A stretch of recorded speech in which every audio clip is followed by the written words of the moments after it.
You gave me a list of things I needed to change about myself. And so, eagerly, willingly, I swallowed my pride and stocked the shelves of my mind with your criticism. I mastered the art of cynicism. Almost overnight, I put up a blockade and weighed the pros and cons of this new person I aspired to be. Then I turned off the lights and shut the door to my past and promised to never look back. Despite not wanting to believe in a world where pain was permanent, I was determined to reach the light at the end of the tunnel on my own terms. But I couldn't foresee the twists and turns that awaited me, and so like an idealist with my brain like a balloon, I filled it with empty promises until the enclosed air eventually escaped and left me deflated. Perhaps I was fated not to have my head in the clouds but in the sand. I searched within myself for a change of heart, but I had already fallen apart. Each day thereafter, I displayed so well this mask that concealed my tears.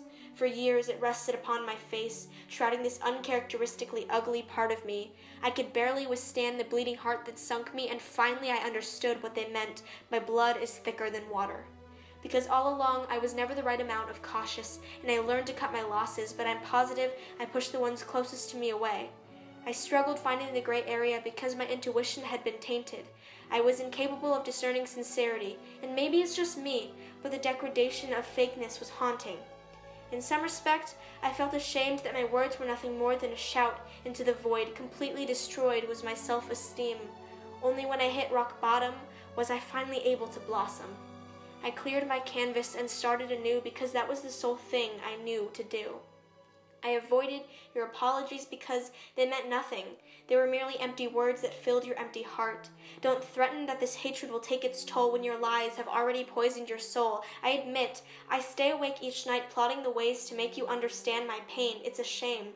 So who says you're to blame when I'm the only one playing this game? And I will be the first to acknowledge that I am no perfect human being. But though I may be disjointed, I am not a disappointment. And for a while this was hard for me to comprehend because of my lack of achievement. I have never been destined for any particular destination. My intentions have often been lost in translation, and my inherent insecurities are triggered by my vulnerability. I'm constantly haunted by my inability to cope with the fact that life is nothing more than a constant departure. Maybe it's just my sentimentality talking. Maybe it's because I've been conditioned to think this way. Maybe it's because I know what it's like to lose who I am to someone who didn't even care about me. I have never been a goodbye person, but I said goodbye without hesitation to myself when I was told what my faults were. Perhaps my biggest fault was believing what I had been told. For I was the one who didn't belong but still played along in the hopes that I would be accepted. I was the one who was awkward. I struggled not to be a coward. I was the one without self-confidence, too much baggage. But what bothered me the most was the constant fear of being forgotten. Because how can you expect to hold a special place in someone's life when all you've shown them is a mere shadow of who you really are? So now when I look back at those wretched days, I am not fazed, but instead amazed at how fast I shed my skin and transformed into a butterfly. Because the reality is, I will never be more than what I already am, and truthfully, I am okay with exactly that.